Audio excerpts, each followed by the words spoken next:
বাঙালির দুর্গাপুজো মানে কিন্তু পেট পুজো, আর এই পেট পুজো অসম্পূর্ণ ভেটকি মাছের পাতুরি ছাড়া। তাই আজকে আমরা বানিয়ে নেব দুর্গাপুজোর স্পেশাল ভেটকি মাছের পাতুরি। এই রান্নাটি করার জন্য প্রথমে ভেটকি মাছের ফিলেতে সামান্য পরিমাণ নুন এবং লেবু মাখিয়ে রেখে দিতে হবে। অন্য একটি পাত্রে সাদা সর্ষে, কালো সর্ষে, পোস্ত খানিকটা নুন দিয়ে ভিজিয়ে রাখতে হবে। মশলাগুলি ভালো করে ভেজা হয়ে গেলে শিলনোড়ায় দুটো কাঁচা লঙ্কা সমেত একটি মিহি পেস্ট বানিয়ে নিতে হবে। সাথে খানিকটা নারকেল কোড়াও কিন্তু আমরা পেস্ট করে নেব।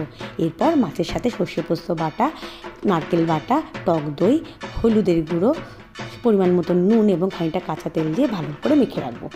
এরপর সেঁকে নেওয়া কলা পাতায় মশলা সমেত মাছগুলো দিয়ে উপর থেকে একটি কাঁচা লঙ্কা, সামান্য সর্ষের তেল দিয়ে কলা পাতাগুলোকে মুড়ে একটি তরি দিয়ে বেঁধে নেব।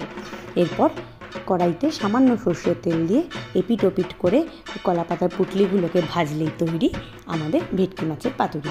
দুর্গাপুজোয় সবাই ভালো করে ঘুরবেন, ভালো খাবেন এবং সবাইকে ভালো রাখবেন।